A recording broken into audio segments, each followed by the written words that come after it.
evening. Thanks a lot for staying with us here at CNN News 18. You're watching Plain Speak. I'm Ridhima Bhatnagar. Parliamentarians have been asked to mind their language. A number of words and expressions have been declared unparliamentary in both houses of parliament. A new booklet by the Lok Sabha Secretariat lists out unparliamentary words and expressions, which include words like jumla jivi, COVID spreader, crocodile tears, coward, hypocrisy, and many more. The opposition today is seeing this as a diktat, hitting out at the government for trying to stifle their voices. Now, before we get to the rationale which has been given by the government, we want to talk to you about what really happens as far as parliament rules are concerned. What happens in case if an MP ignores the inclusion of these new words and phrases? Can action actually be initiated against them? Well, the answer is no. Action cannot be initiated against any MP in any court for their unparliamentary expression because of Article 1052 of the Constitution, which states that no member of parliament shall be liable to any proceedings in any court in respect of anything said or any vote given by him in parliament or any other committee thereof. If the words mentioned in the new booklet are spoken or used by the members, they will be expunged, or in other words, marked for deletion. But this is not India specific. Some words and expressions are declared unparliamentary from time to time by the chair in different legislative bodies in the country as well as the Commonwealth parliaments as well. Let me give you some examples. In Australia too, during a 1997 session of the Senate, the words like liar and others were ordered to be withdrawn and deemed unparliamentary. In New Zealand, the word como, slang for communist, is also not allowed. So what is this controversy that we are seeing erupt today, and why is the opposition fuming? Let's break down the details first of very important words that have now become unparliamentary. Jumla JV, anarchist, coward, they've all been banned. But these aren't the only words. Nikamma, tanashahi, hypocrisy, these are also words that are part of that same list. Corrupt, criminal, eyewash, again, a part of that same list, which now has been banned as far as this new list is concerned. But as I said, the government has gone on to say that this is not just India specific, and more importantly, this is not the first time that this is happening.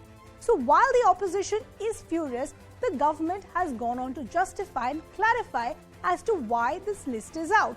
The list of words which are unparliamentary are actually brought out every year.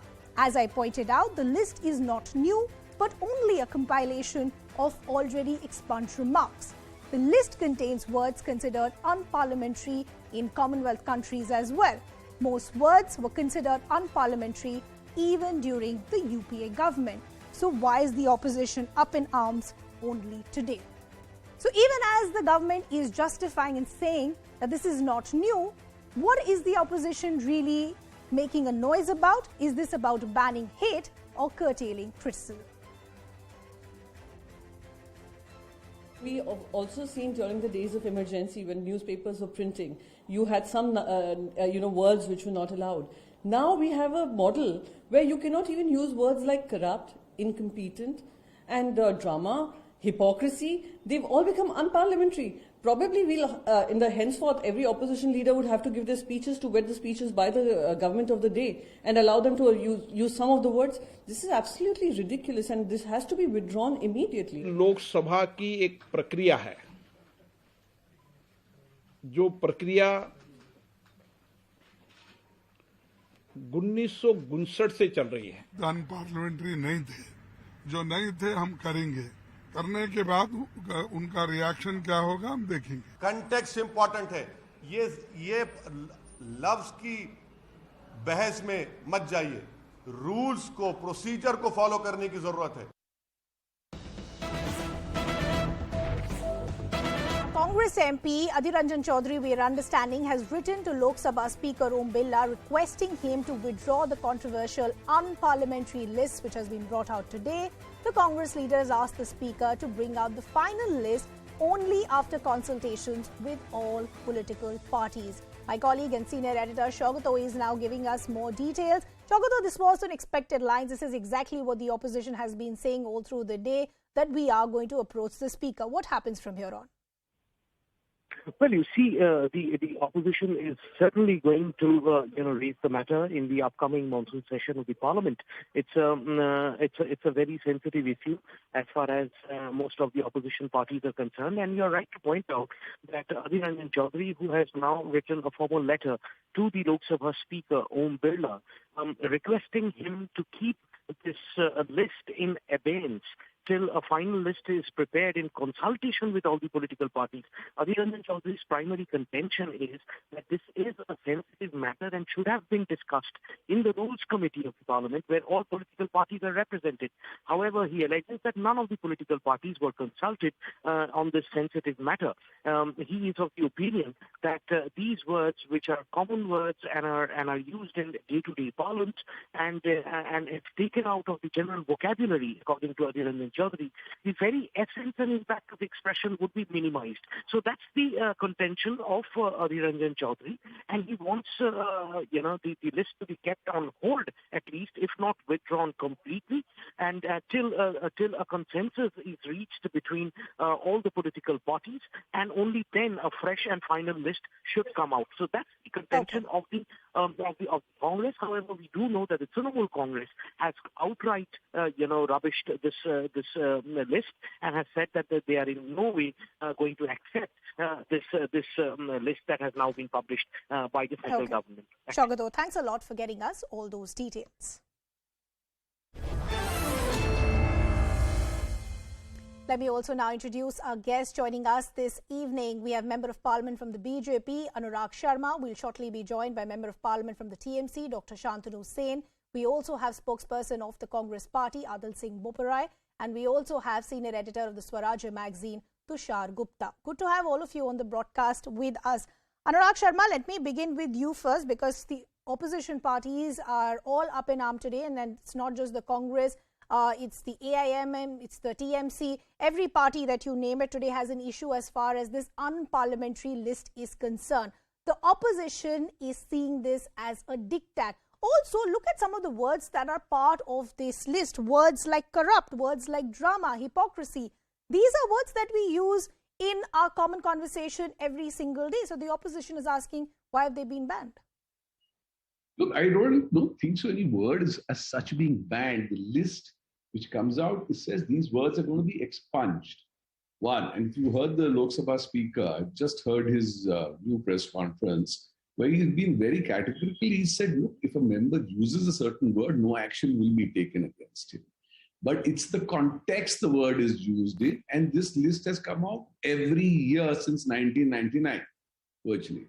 And I think we just need to up the parliamentary debate. A lot of times we are just hurling abuses, or even in the various Vidhan Sabhas across the country. What kind of an impression are you really giving to the people? So if words are being expunged later, they're also expunged with the members' knowledge. So if I've said something unparliamentary in, let's say, during one of my debates in Parliament, then if I've said something unparliamentary, someone has an objection, or the speaker himself has an objection, I get the part of the speech back to me and saying these are the words being removed, or this word was said in this context. So if I have an objection, I can go back to the Lok Sabha speaker, to the honorable speaker, and explain my stance. So if my stance is good enough, they will allow it. If it's not, it will be expunged. I really don't think there is a huge issue about this. No, the problem actually is, and the voice that is being raised by most of the opposition parties is that there is a very selective choosing of these words, because most of these words are used for criticizing the government. So the government has basically done away with most of the words which are used for criticism. Look, it's not the word per se. Let's be very clear. It's not the word per se. It is the context. It is the context you use the word. So if it is derogatory to any member, and it's not that it's just the opposition which uses it. I think a lot of us from the treasury benches also tend to use these words, and they're used. I mean, some really bad words are used in some of the Vidhan Sabhas. I've seen some of those speeches. I've heard some of those debates. You can't even use those on national TV. Adil, let me bring you in. What is the problem if we're trying to bring a sense of sanity as far as the parliament language is concerned. I agree with what Anurag Sharma is saying, that some of the times you feel actually embarrassed listening to the language that is being used by elected representatives. And more importantly, this isn't the first time that this has been done. Every year a similar list comes out. So why is the opposition up in arms today? Well, good evening, Ridhima, and thank you for having me on your program. Point number one, if the objective is to curtail hate, then I think the biggest purveyor of hate in this country is the BJP, number one. Number two, I think it is important that when you, as public speakers, when we make speeches, it is the context which has to be seen. I would partially agree with Mr. Sharma, who's an erudite individual, and I'm quite pleasantly surprised that he's not like his colleagues. They basically, when you're making speeches, you have to see the context, you have to see the larger issue which is being discussed. For example, you often put questions or you often make speeches in a rhetorical fashion to drive home a point. You often use satire for your speeches. So I think the context has to certainly be seen when you're making these speeches. Number three, what we've consistently noticed, and this is verifiable from independent record, that since the BJP has come to power, the average number of days on which the parliament has sat has consistently reduced. Similarly, the concept of standing committees was started in the early 1990s, where it was thought that it is important that bills are sent to a chamber to be discussed dispassionately and threadbare. We are noticing that the number of bills which are sent to the standing committees has also significantly diminished. Now, coming to my larger point, Ridhima, and perhaps you may concur with me on this, that parliamentary discussions are the lifeblood of any democracy. It is important, regardless of where we stand on the political aisle, that there has to be a healthy exchange of views and ideas. So therefore, I think it is incumbent on the ruling dispensation to encourage deliberations, encourage dissent, because that would also reduce or lessen street protests. After all, in a parliamentary democracy, the concern or the appropriate chamber to discuss issues threadbare is the parliament. So therefore, instead Adil, of I understand the point that you're speech, making, but you hear must me out. encourage Adil, hear speech. me out. The point that you're making, agreed. But the reason that I'm trying to understand is, one, this list comes out, every single year. And look at some of the examples that I'll give you. A word like lollipop was expunged in the budget from the Punjab Assembly as far as the previous government is concerned. You've reached here, telling a lie was again expunged from the Punjab Assembly. So it's a common practice. And as I pointed out, not just in India, but internationally as well. Ridhima, I again come back to my preliminary point. Words have to be seen in a certain context. When you're making a speech, for example, let's take the example of Jumla. What is Jumla? Jumla is a false promise. When the current dispensation and its highest echelons promise 15 lakh rupees, they admit and candidly admit that that was a Jumla. So are we remiss in saying that you had given a Jumla to the people of this country that you'll transfer 15 lakh rupees into the account? So therefore, the context has to be seen. But coming to the larger point, I think it's in the interest of democracy that free, fair and healthy discussions are encouraged. The parliament sits for a longer period of time, what was envisaged by our constitution makers, and more number of bills are sent to standing committees so that erudite individuals like Mr. Sharma can discuss that threadbare and come out with the final bill which is in the best interest of our country. Okay. Member of Parliament from the TMC, Dr. Shantanu Sen, is now joining us. Sir, good to have you on the broadcast with us. I'm trying to understand what is the larger issue here. As I gave you examples when I started the show, that not just in India, it happens in India also every year. Internationally also, it's a common practice. There is also a sense today that is this the only issue that the opposition today wants to focus on? I would like to believe that there are other issues that the opposition would want to focus their energy on. Inflation, economy and other things. Is a list really at the top of the priority as far as the opposition is concerned? See, there are several issues and the entire country is burning inside and outside. And it is clear to each and every one. And that's why this BJP is very much scared and apprehensive, knowing fully well that the oppositions are going to burst. They are going to be in a furious mood in the coming monsoon session. That's why they have done this. Let me cite you some example. In 8 years, Narendra Modi ji never faced a single question asked by any media person. In last 7 years, Narendra Modi ji never came to Rajya Sabha to answer a single question. Earlier, at least 7 out of 10 bills used to be scrutinized. Now hardly 1 out of 10 bills is getting scrutinized. In last monsoon session, when I was suspended in an unparliamentary way, 28 to 29 bills were literally passed by bulldozing. Hardly few bills are sent to the select committees or standing committees for their opinion. Just remember the voting pattern and voting issue of this farmers bill, how they forcefully bulldozed. The issue is they are totally believing in the unilateralism. You remember few years back there was a censorship on Parliament, Lok Sabha and Rajya Sabha TV, so that the voice of the opposition can't be heard by the people at large across the country. So basically Parliament is the parliamentary floor is for the opposition. That is the basic essence of parliamentary democracy. And this BJP ruled government, they are ruining each and every institution. They are throttling the voice of the opposition. Okay. While I'll take the larger issue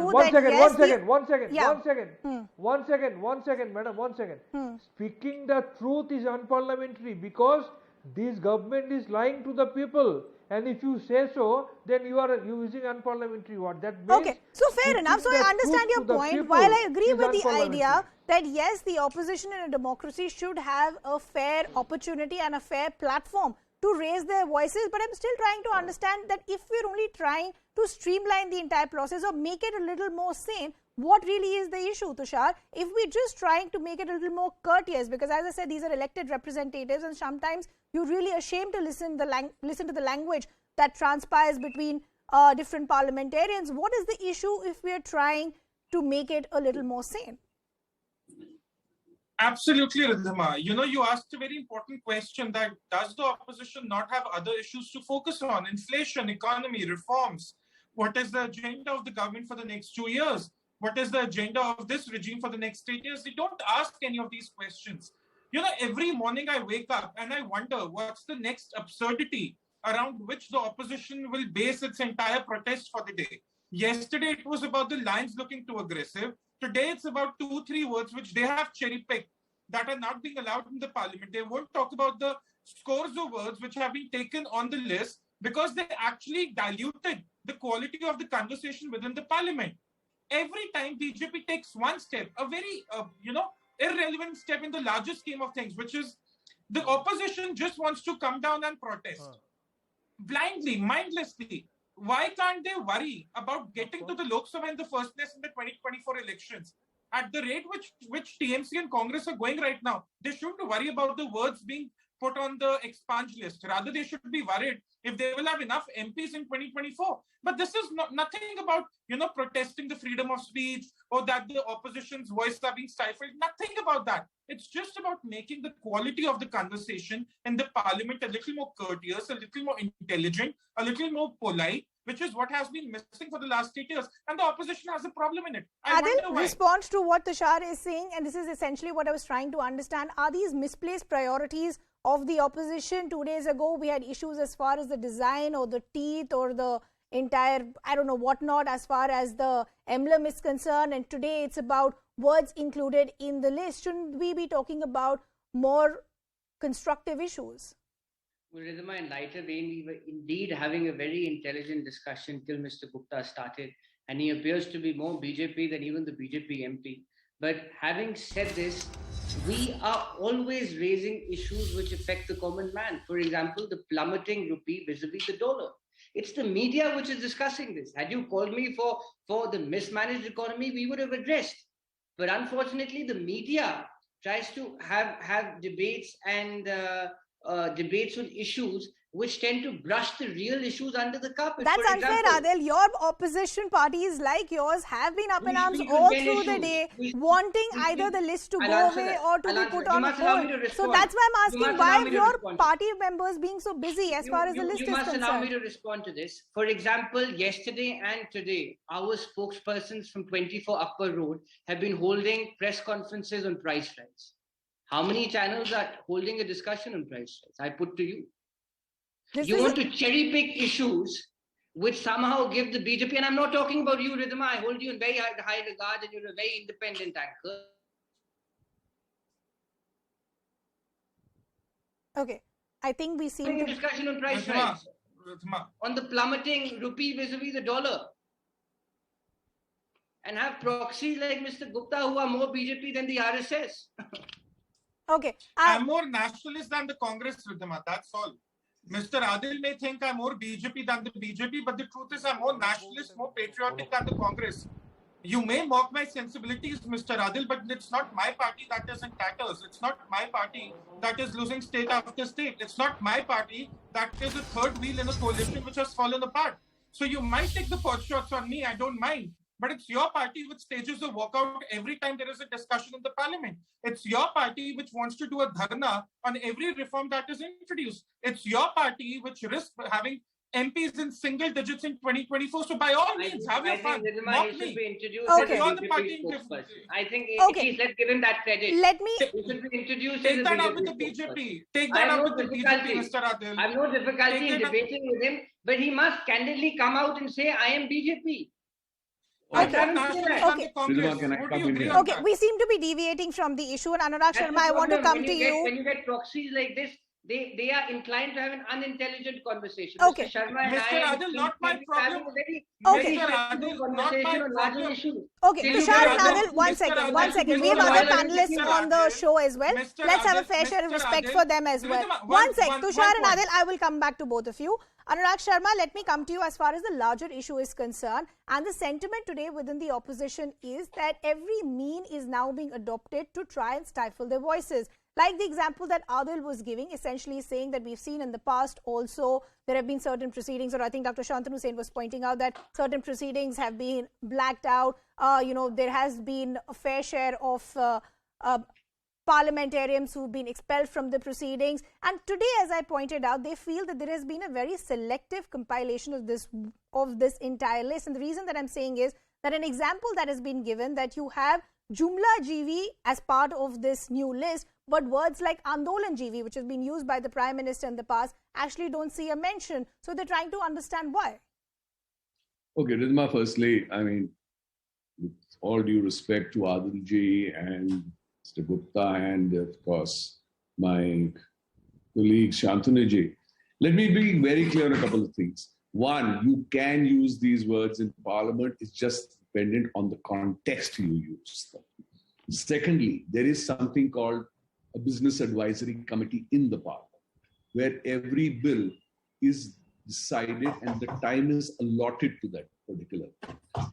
All the opposition, including parties which have one single MP, sit in this committee. They decide the time frame.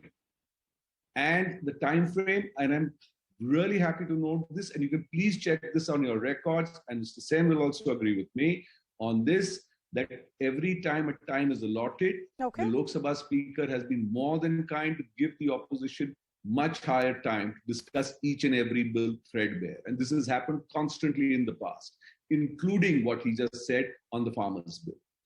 On the Farmers' Bill, people with one single seat got much more time than some of us MPs on the BJP, on the Treasury bench did.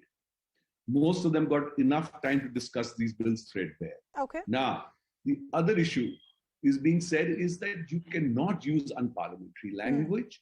You cannot, and there are a couple of conventions. If there is someone in the house, we may take his name. If there is someone not in the house, you should not accuse him of something. So the larger reason behind this list is to try and make this a more sane discussion and to have the opposition also to have a fair chance, but in a more parliamentary fashion. Unfortunately, I will have to leave the conversation there. Adil, Anurag Sharma, Shantanu Hussain and Tushar, it was a pleasure speaking with all of you. We're shifting our focus to some breaking developments now. Now, the Muslim cleric from Ajmer who issued Sar Tan se juda kar denge threats to Nupur Sharma now has been arrested. We'll try and get more details. My colleague Bhavani is now joining us with more details. Bhavani, arrest kahan se hua hai? देखिए अभी जो information है उसके मुताबिक ये हैदराबाद से arrest हुआ और अजमेर पुलिस की टीम थी उन्होंने इसको डिटेन किया, अभी हिरासत में लिया है, फिर इसको अजमेर लाया जाएगा। इसकी काफ़ी टाइम से तलाश थी, अलग अलग जगह से लोकेशन तलाश की जा रही थी। तो ये जो इसने बयान दिया था, स्टेटमेंट, वो अजमेर के अंदर 17 जून को दिया था सब तन से जुदा का, वो भड़काऊ बयान के बाद में 23 जून को अजमेर में ही इसके खिलाफ केस दर्ज हुआ था। और ये केस दर्ज होने के बाद में फिर कन्हैयालाल की हत्या हो गई। उसके बाद में इन्वेस्टिगेशन में कई डिटेल्स आई है, जिसमें ये भी आया था कि ये जो आरोपी थे, कन्हैयालाल का हत्यारे थे, उनसे मिला था। उस कनेक्शन की भी जांच करी थी। इसमें एनआईए और राजस्थान एटीएस दोनों जांच कर रही थी। और इस बीच में इसकी तलाश के लिए 7 टीमें बनाई गई थी, जो अलग अलग देश में अलग अलग जगह पर जो लोकेशन इसकी आ रही थी वहाँ ट्रेस कर रही थी। और इस बीच में अब ये आया, डिटेल्स आई है कि ये हैदराबाद में, हालांकि अभी तक एनआईए, राजस्थान एटीएस या फिर अजमेर पुलिस ने ऑफिशियली कंफर्म नहीं किया, लेकिन जो सोर्सेज से जो खबर है उसके मुताबिक इसको हिरासत में ले लिया गया। जी। दो चीजें मैं आपसे समझना चाहती हूँ भवानी, जैसे आप बता रहे हैं आपको सोर्सेज से ये जानकारी मिल रही है कि हैदराबाद से अरेस्ट हुआ है, तो हैदराबाद से अब कहाँ ले जाया जाएगा और कितनी टीम्स कितने टाइम से गौहर चिश्ती को ढूंढने की कोशिश कर रही थी? देखिए, अब तो हैदराबाद से उसको जाहिर तौर पर अजमेरी लेकर आया जाएगा। और 7 टीमें इसकी तलाश कर रही थी और पूरे देश भर में इसकी तलाश हो रही थी। और ये 28 तारीख को जब कन्हैयालाल की हत्या हुई, उसके बाद में जब 23 तारीख के आसपास इसका जब इन्वॉल्वमेंट सामने आया, उसके बाद में लगातार इसकी तलाश हो रही थी। एक बार इसकी लोकेशन नेपाल के आसपास आई थी। और क्योंकि अब इससे इन्वेस्टिगेशन करनी है, एनआईए भी हो सकता है उससे पूछताछ करेगा इस कन्हैयालाल हत्याकांड को लेकर भी। जी Bhavani, thanks a lot for getting us all those details. We're now shifting our focus to the other big story that we're tracking this evening. The turmoil in Sri Lanka continues from the original demand of Gota Go to Ranil Go. Even as public fury continues to mount, Gotabaya Rajapaksa hasn't resigned so far, and Ranil Wickremesinghe still remains defiant, hitting out at protesters for not letting a new president to be appointed. Today, even as protesters gave back their control of government buildings, the question is for how long can the island nation actually face this sort of instability. But first, we want to break down some details in terms of where is Gotabaya Rajapaksa. He was forced to flee from Sri Lanka. So it began from Sri Lanka, then he went to Maldives. But remember, there was a fair share of criticism on the ground in Maldives as well as to who really gave the official authority for Gotabaya Rajapaksa to be there. From Maldives, he's taken a flight and now is currently in Singapore. What we're also now understanding that from Singapore, it's a possibility that Gotabaya Rajapaksa could move to Jeddah. That's not confirmed as of now, but that is a possibility. Remember, initially the plan was that he wanted to move to the United States. The visa was rejected there. Here in Sri Lanka, we got details in the evening that the entry has been accepted, but no word as far as an asylum has been spoken about. So that's where things currently stand. No resignation as far as Gotabaya Rajapaksa is concerned. He's fled Sri Lanka, currently in Singapore. We don't know what the end destination really is. And the question that we're asking this evening really is that you have all these netas who abandoned Lankans. Why are they blaming the protesters today? A big update coming in. We are now understanding the Speaker is likely to announce Gotabaya Rajapaksa's resignation later tonight. Remember, we were expecting the resignation yesterday. That did not happen. He moved to Maldives. There was an expectation that post arriving in Maldives, we could possibly see the resignation, but that still hasn't happened. Now we're understanding it could happen later tonight. Let me first bring in my colleague Purnima, who's been reporting for us from Colombo. So Purnima, this really is a lot of back and forth going on. A lot of people on the ground feeling that this is just a tactic to buy time. But what more details are we picking up as far as the Speaker is concerned? Well, sources say that the Speaker is likely to receive Gotabaya Rajapaksa's resignation any time now. And this is the goal phase where people have been protesting for 97 days. Here, people have already started celebrating and they call it the first victory for people's struggle. these are the visuals that you can see on our screen, where they are already celebrating and they are confident that the resignation letter, that announcement is likely to come out anytime now. And here they say that the first part of their demand, which is a resignation, that has been met with, and now they will focus and continue to protest on their till the second demand, which is a resignation of Ranil. That happens, they will continue to protest. But a short while ago, some of these protesters were bursting crackers as well, and right now they are all celebrating and they're confident that the resignation letter is any minute now, and this is their victory, the victory of the people's struggle. And that's why you can find more and more people are now joining these protests now that they're getting news that the announcement is likely anytime now. Crowds are only going to swell, but celebrations already have begun here at the golf face, and they call it a victory of the struggle that people have gone through for many months now. That's the word that we are getting from these protesters. Right. Rajapaksa is all set to resign. Are the celebrations They're all celebrating the victory. And will you continue to protest?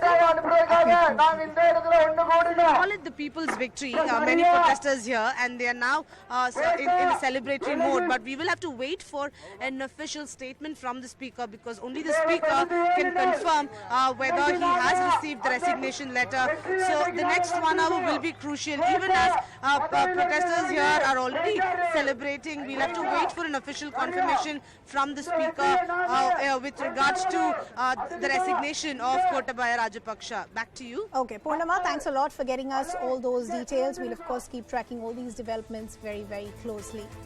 Let me also now introduce our guests who are joining us to take this discussion forward.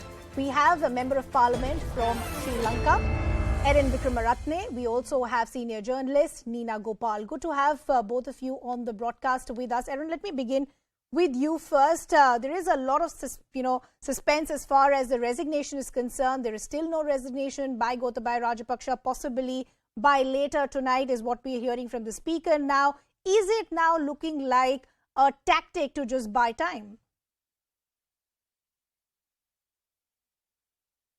I don't know whether it's time buying, or maybe the Gotabaya Rajapaksa is waiting till he gets to his safe haven before he actually tenders his resignation. So that's just speculation. I think it may be something like that. Okay. Neena, let me bring you in. I want to understand, this is what I said when I started this discussion, that the initial demand of the protesters was that Gotabaya Rajapaksa needs to go. It then moved to that Ranil Wickremesinghe also needs to move. But just speaking as far as Gotabaya Rajapaksa is concerned, that entire slogan of Gotabaya Go, I want to understand what is the end destination for Gotabaya Rajapaksa. There was back and forth in Maldives. Now we're understanding there is no asylum request as far as Singapore is concerned. Possibly could move to Jeddah. Isn't there a lot of instability for the movement of Rajapaksa as well? Yeah, you're absolutely right. I don't think Gota has a home to go to, because he's also, to stand for president, he had to give up his US presidency. So the US has refused to give him entry. So he can't possibly go escape like he did when he was under a lot of pressure, when the Tamil Tiger issue came up. And so he does have no home, so to speak. But, he has very, very good relationships, which he has built up over the years with the Mohammed Nasheed, the former, leader of the Maldives. And I know that Nasheed also helped Sri Lanka a lot during the last couple of months in approaching the UN and trying to get help. And Nasheed also operated out of Colombo for quite some time. So that is there. But then given the fact that there are so many hundreds of thousands of Sri Lankans who work in the Maldives, who actually, there were people who were throwing insults at him as he was being escorted into his car when he landed in the airport in Mali. So all that makes it difficult for him to have stayed on in the Maldives, although I believe one of the resorts is even owned by one of the Rajapaksas. Singapore is a different issue also, because the connections are there. When Gota was having surgery, I think heart surgery or something, I think he spent a lot of time in Singapore. He's got very good connections in Singapore. So that is there. But this whole thing about go home, Ranil go home, is a bit inappropriate, because Ranil has no foreign connections. He has not made money on the sly or anything like that. But he, unfortunately, in agreeing to, let's say, do business with the Rajapaksas and sort of save them by stepping in as Prime Minister, even though he had no, he wasn't voted to power, his UNP has been reduced to nothing. I think that has sort of, spilled over. The hate has spilled over to Ranil. Okay. I will talk to you the larger issue about why there is no acceptance even for Ranil Wickremesinghe. But Erin, I want to come back to you, and essentially I want to understand, for the longest time the Rajapakshas had been seen as the face of politics in Sri Lanka, but the public anger against them also had been mounting for quite some time. So shouldn't they have seen this coming then? Yes, we did see it coming, right, for a long time. And actually on May 9th, these protests had been going on and they were peaceful. They unleashed violence on protesters, and Sajid Premadasa, the opposition leader, and I actually went there. And in fact, we came under attack ourselves and had to quickly move out. On the following day, we saw the president, and I was there. I spent more than 2.5 hours along with the team, explained to the president that the cry in the country was actually for him to go. And therefore, the dignified way in actually doing it was to bring a constitutional amendment, cutting the powers of the presidency. And we took it along with us, but he wouldn't hear about it. And then I said, you have to do this because it's too risky. True. He said, I have an unfinished term. I said, that may be. The cry in the country is different. So we made every attempt in trying to make him understand that it was not tenable for him to hang on to office. But he wouldn't listen. And what he did is 2 days later, he appointed a new prime minister, and he thought, he can actually get away. But that hasn't happened. And that's why the people came onto the streets, and then finally he had to flee. So, Erin, essentially what you're saying, there was a lot of chatter even among the closest circles trying to tell him that this is something that could happen. We've also now accessed the first pictures of Gotabaya Rajapaksa once he and his wife and the security officials actually landed in Singapore. But Erin, what I'm also essentially now trying to understand, for how long can this island hopping also continue, from Maldives to Singapore and then possibly to the UAE? That leadership vacuum still continues. We don't know which way the leadership or the name that can, take Sri Lanka forward. So I want to understand, who is that face that can save Sri Lanka, essentially can have support as far as the parliament is concerned, but also as far as an acceptance with the people on the ground? Yeah, I think that there is a realization among parliamentarians that we need to, unite and put one person in. And there has been conversations like that. There will be a party leaders meeting convened tomorrow, right, at which there will be a request, and it's widely held, and believe that the leader of the opposition will probably be asked to take that position. So there is a consensus building because people realize that we need political stability, acceptance within the country, legitimacy with the people, as well as the markets need to recognize it. And then subsequently, after that is done, form a more multi-party government to provide the stability to move into the next phase. So, Nina, essentially taking on from what Erin is saying, that this is the time where a consensus now needs to be achieved very, very quickly. So I want to understand from you, do you think there can be an agreement as far as the SLPP and the SGP is concerned? Because as we said, time is also running out. With each passing day, the instability for people on the ground and Lankans and the citizens only continues. What we're also now understanding, that there will be a proposal, the name as far as the opposition is concerned, for a prime minister at 10 a.m. tomorrow. Do you think there can be an agreement today between the SJP and the SLPP? I will have to request both my guests to stay on with us because now we are getting a big update coming in as far as Sri Lanka is concerned. Gotabaya Rajapaksa has finally resigned as the president of Sri Lanka after months of protests on the ground, months of chants of wanting him to step down.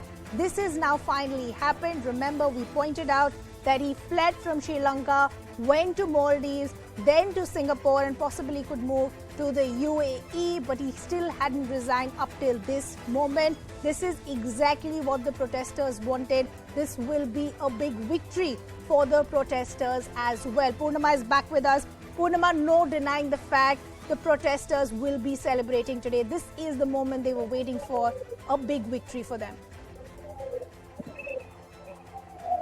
Well, this was their demand 97 days ago when protests began at the Golf Face. And 97 days on, their demand was to ensure that all the Rajapaksa family members resign. In April, former Finance Minister Basil resigned. In May, former Prime Minister Mahinda also resigned. And now, in July, they call it the victory of the struggle that people have gone through for many months now. They've already started celebrating the news that finally Gotabaya Rajapaksa has that resignation will come in any time now.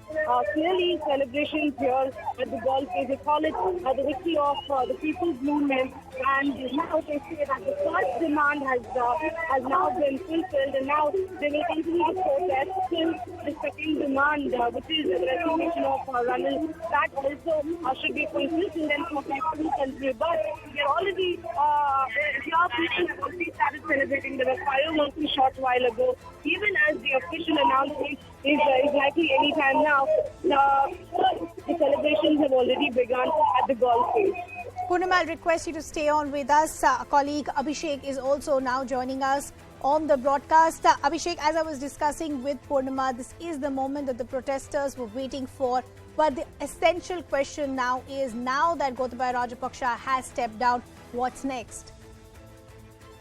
So, Ridhima, it looks like Gotabaya Rajapaksa, though little late, he has finally resigned. He was earlier, he has announced that he will be resigning on 13th of July, but it did not happen, and probably he was trying to take some temporary refuge before he could step down as a president, because being a president also gave him a diplomatic passport and diplomatic access to various other destinations. So probably that was a logistical thing that he had in his mind, but now he has resigned. So and he has also appointed Ranil Wickremesinghe as the president. So now it looks like the Ranil Wickremesinghe is all set to be at the presidential seat of Sri Lanka for some time, at least until the interim government does not set up and a new leader doesn't emerge as the one who will be the permanent leader of a permanent president or the current political setup. So we'll still have to see how the political parties in Sri Lanka will decide, or what their decision will be regarding a leader who will have a consensus, who will have a unanimity behind him, or he will have a support of all the political parties, because we know as Rajapaksa was having a landslide victory in the last general election. So, of course, the party, the number of seats are in his favor or in his party's favor. But now, since Rajapaksa was not being liked by Sri Lankan people, and he has to finally flee the country, we'll have to see how the political matrix of the country works and how the number games start playing. Sajid Premdasa is also one of the key contenders for the presidential post. We'll have to see whether or not he will be elected as a common choice among the political Abhishek, parties. I'll just request you to stay on with us. We'll talk about the possible names in just a bit. But my colleague Purnima Murli, she's in fact now joining us live on the broadcast. Purnima, before we talk about the possible names, just give us a sense of what is the mood as far as the protesters on the ground are concerned. Well, these are the protesters who are gathering slowly because right now they've received the news that the announcement of Gotabaya Rajapaksa is going to be announced anytime soon.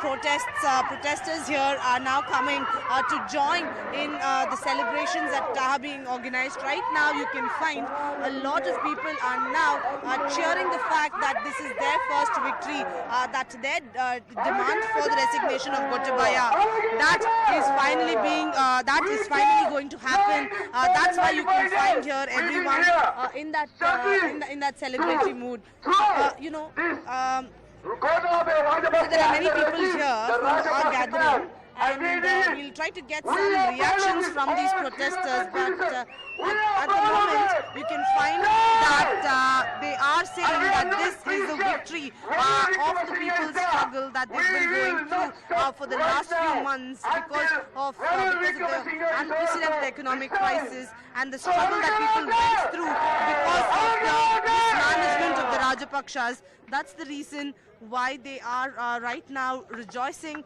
and they're also celebrating. Right now you can see a lot of people are slowly gathering here at the golf face, and they are calling it the people's victory. They say that their demand has finally been fulfilled, and now the next demand is the resignation of Ranil. Till then, they say that protests here will continue, and you can find the mood of the people here.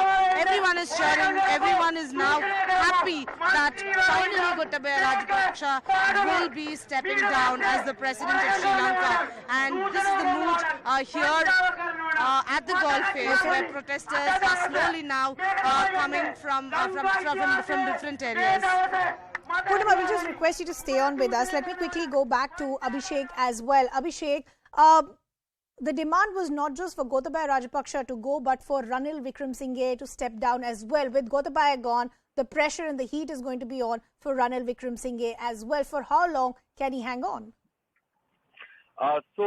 He is going to be the president for till the time interim government takes over and a new leader is chosen to lead Sri Lanka as a country. But until then, Ranil Wickremesinghe is going to be at the seat. He has a constitutional authority. Article 37(1) clearly says that in the absence of Sri Lankan president, Prime Minister takes over his post. And also Rajapaksa, before having resigned officially, he has appointed Ranil Wickremesinghe also to be the president of Sri Lanka. We also, the information that we are having, we have always talked about how Rajapaksa had a very cordial relation with the current ruling dispensation in Maldives. The Speaker of Maldivian Parliament, Mohammad Nasheed, he has commented, he has tweeted that Rajapaksa has officially resigned, and he has also said that probably Rajapaksa was not doing so as long as he was in Sri Lanka because he had a fear on his life. He was not feeling secure enough, and now when he has left Sri Lanka and probably he's landed in Singapore, now he is in a position where he can actually relinquish the position of president of Sri Lanka, and this is now up to the political parties of Sri Lanka to choose a leader, form an interim government, and look forward to a stable Sri Lanka politically. Well, that really is the hope. Purnima and Abhishek, thanks a lot for getting us all those details. This is a story that we'll keep tracking very, very closely. For now, we're slipping into a very short break. Don't go anywhere. We're coming back with lots more.